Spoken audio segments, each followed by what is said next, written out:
Picture this. You finally finish your long, demanding workday. In your mind, the evening stretches ahead like a promise, a time to relax, recharge, maybe read a book, or just breathe. But the moment you sit down, something strange happens. You open your phone just to check a few notifications. 15 minutes go by, then an hour, then two. You're pulled into the endless scroll, short videos, random posts, news you didn't even care about. And suddenly it's 11 p.m., mentally drained, physically restless, and filled with that sinking feeling. Where did my evening go? You crawl into bed, tired, distracted, and oddly unsatisfied, wondering, why does my free time feel so exhausting? If that hits close to home, you're not alone. And here's the good news. It doesn't have to be this way. What I'm about to share won't push you into strict routines or guilt-driven productivity hacks. Instead, it's about creating simple systems that align with your natural energy, not fight against it. Systems that help you reclaim your evenings, restore your peace, and reconnect with what actually matters to you. If you're ready to stop watching your free time disappear and start living it with intention, stay with me, because this changes everything. Body routines and structure, energy blocks, not time blocks. For years, I tried to master my evenings by the clock. Carving out time blocks like a rigid schedule would somehow rescue my energy. I even spent months waking up at 5 a.m. thinking that early starts would fix everything. But I'd end up wasting my evenings in a mental fog, scrolling, zoning out, or just staring into space. The problem wasn't time, it was energy. That realization shifted everything. Now, I don't organize my evenings by hours. I organize them by energy rhythms, what my mind and body actually need as the day winds down. It starts with a simple ritual. When work ends, I physically close my laptop, stand up, and take a deep breath. That tiny act is powerful. It marks the transition. Work mode off, life mode on. Then I divide my evening into 3 90-minute energy blocks, each aligned with a natural shift in mental and emotional energy. Recovery block. The first phase is for pure decompression. No decisions, no plans, no pressure. Just rest, whether that's a walk, a warm shower, or simply lying in silence. It's about giving yourself permission to do nothing. Growth block. Once some energy returns, this is your time to expand. Read, move your body, write, play music, create. It's not about productivity, it's about nourishing yourself with something that matters to you. Connection block. The final block is for presence. Deep, human, emotional presence. Talk with someone you care about. Share a meal. Laugh. Listen. Let your evening end with meaning, not just noise. Here's the twist. I don't start by deciding what to do with my evening. I start by deciding when I want to go to sleep, and then I plan backwards from that. That simple reversal is surprisingly liberating. It prioritizes restoration, not just activity. And between each block, a 2-minute reset. Turn down the lights, change into something more comfortable, adjust your posture. These small physical shifts send powerful signals to your brain. We're in a new phase now. It's not about perfect discipline. It's about alignment between your time, your energy, and the life you want to feel. Digital wellness, your phone is an energy vampire. We think our phones help us unwind in the evening, but the truth is they're often silent saboteurs. Little by little, swipe by swipe, they drain our energy without us even noticing. The solution isn't to quit tech or go live in a cave. It's about reclaiming control. Start with a simple game I call the App Mortality Challenge. Every night, delete one non-essential app. Just one. You'll be surprised by how little you actually miss and how much lighter your mind feels. Next, introduce an analog hour. 1 hour before bed with no screens. Not just off, out of sight. Put your phone in another room. Close your laptop. Let your brain remember what it feels like to be present, not just plugged in. Limit yourself to just 3 essential evening apps. The rest, treat them as digital noise, because most of what clamors for your attention after dark is neither urgent nor nourishing. Create screen life separation. Charge your phone far from your bed. Store your laptop in a drawer. Use a real alarm clock again. These tiny boundaries protect your peace. This isn't punishment. It's permission to be human again. Psychological techniques. Mind and mood alignment. Your brain doesn't know the difference between screen light and sunlight, so when you're scrolling at midnight, your mind thinks it's still noon. The result? A restless body and a scattered mind, robbed of the restoration it needs. To counter this, build what I call an evening sanctuary. It doesn't have to be fancy. Soft lighting, cozy textures, quiet colors, a warm cup of tea, a real book. Over time, your subconscious begins to associate this environment with slowing down, softening, and transforming. Then try this powerful practice: future self journaling. Each evening, write a short note, not about what you should do, but about how you want to feel tomorrow morning. Refreshed, calm, clear, confident. Your brain begins shaping tomorrow's energy before you even fall asleep. And here's the biggest mindset shift of all: stop thinking of your evening as something you owe to tomorrow. See it as an investment. Each mindful moment tonight becomes compounded energy for your future self. But remember, by evening, your willpower is low. Decision fatigue creeps in, so eliminate choices ahead of time. Lay out tomorrow's clothes, prep your breakfast, organize your space. Your tired evening self needs care, not pressure. And your future self, they'll be quietly, deeply grateful.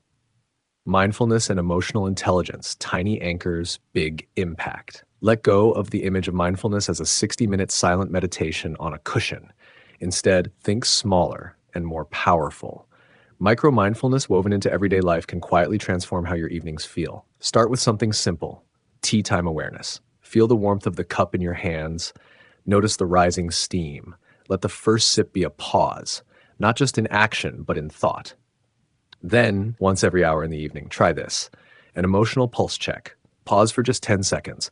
Name one feeling you're experiencing. That small act of recognition, it calms the nervous system, softens intensity, and builds emotional fluency. Turn ordinary routines into anchor moments. Brushing your teeth, folding laundry, changing clothes. Let these be invitations to presence. Breathe. Notice. Be there.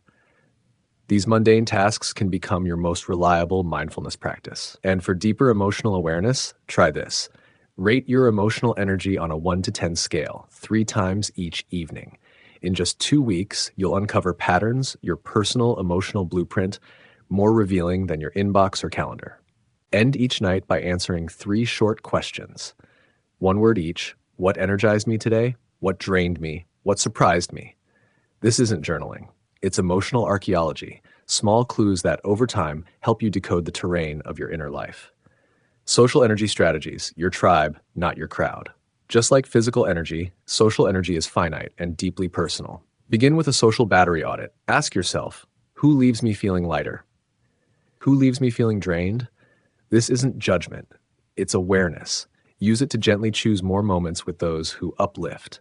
In the evening, focus on 3 to 5 core relationships, your emotional inner circle. Forget chasing dozens of surface-level conversations. Go deep, not wide. And for balance, use the recharge ratio. For every hour of social interaction, schedule 15 minutes of quiet alone time. Think of it like stretching after a workout, essential for recovery. Here's the reframe: connection isn't just leisure, it's resilience, creativity, emotional restoration. The right people don't drain your energy, they multiply it. So map your social energy landscape. Some connections feel like sunshine, others like clouds. And knowing the difference isn't selfish, it's how you sustain your soul. Creative habit formation, the power of tiny tilts. We often think we need willpower to change our lives, but true transformation doesn't come through force. It comes through design, through gentle, intentional tilts in how we move through the world.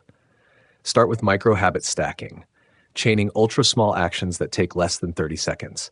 You walk in the door, you unpack your bag, you hang your keys, you change your clothes. Each action effortlessly triggers the next, like dominoes falling into a rhythm of calm and intention. Then identify your keystone evening habit, the small ritual that signals your day is shifting. Mine is simple: brewing tea. That sound of water boiling, the scent of herbs, it tells my mind we're entering another mode now. To avoid falling into a rut, try creating a hobby wheel. 4 evening activities you rotate weekly: reading, drawing, playing music, crafting. This gentle variety keeps your creative energy vivid and alive while still offering structure. Make your evenings playful again with a daily experiment protocol. Use your non-dominant hand to stir tea. Listen to music from a culture you've never explored. Sit in a different chair. Tiny twists create fresh neural pathways and fresh perspective. Let hobbies cross-pollinate. If you're learning guitar, try doodling chord shapes while visualizing their sound. These creative overlaps are where breakthroughs happen, not by logic, but by allowing your brain to wander, blend, and play. And remember, not every evening will be buzzing with energy. Some nights will feel low, quiet, even hollow. But that's not failure. It's the foul period, the fertile pause between creative seasons. Honor it. Let it be. Energy optimization, brain and body as power plants. How your evening feels depends not on how much time you have, but how you manage your energy. Forget late-night intense workouts or rigid routines.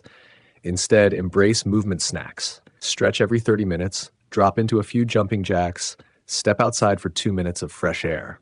These are not workouts, they're energy boosters, gentle recharges for body and brain. Tune into your natural evening energy wave.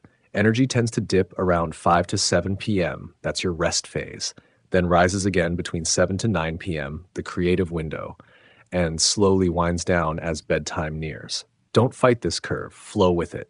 Structure your evening in alignment, not opposition. Track it with an energy audit for just 1 week. Every hour, rate your energy from 1 to 10. Note what you are doing, eating, thinking. Soon you'll see the patterns. Which foods deplete you? Which conversations energize? Which habits subtly drain your spark? And finally, protect your mental energy like it's sacred fuel. Not all input is created equal. Social media scrolling, that's junk food for your mind. A meaningful conversation or a podcast that stirs curiosity, that's mental nourishment. As the day ends, let your brain unwind in ways that restore, not numb. You don't need to do more. You just need to do what replenishes. Integration strategies. Weaving it all together. All these systems integrate into a cohesive evening structure. LifeWorks separation bridge, rather than rigid walls, create a 15-minute gentle transition. Steps might include shutting work, breathing, lighting shift, stretch, brewing tea, and opening your sanctuary space. Treat boundaries like guiding a puppy with gentle consistency, not harsh rules. When work creeps in, gently redirect attention. Understand your evening is not peripheral, it's foundational. Each moment either builds or drains your life's energy and identity. By choosing evening actions that uplift, align with values, and replenish your spirit, your evenings become daily celebrations of your growth journey. Imagine heading into tomorrow from a place of genuine rest, not half zombie scrolling, but fulfilled calm. That moment when you realize your evening wasn't lost, it was transformed. This is the turning point. The evening becomes not something you endure, but something you build. Let your evening be an investment in yourself, not a debt to tomorrow. Choose moments that charge your energy, honor your rhythms, deepen connection, and unleash creativity. Slow, intentional shifts, brick by brick. Create a life where your evening isn't blurry downtime, but a space of real transformation. Your next step, experiment overnight. Pick one micro ritual, shut down breath, cycling 4 hobbies, analog hour. Test it, adapt it, personalize it, and see what happens when you own your evening instead of losing it. Thanks for watching. If this resonated, hit subscribe, like, and drop a comment sharing your biggest evening struggle or your favorite micro ritual. I'd love to hear what you try. See you in the next video.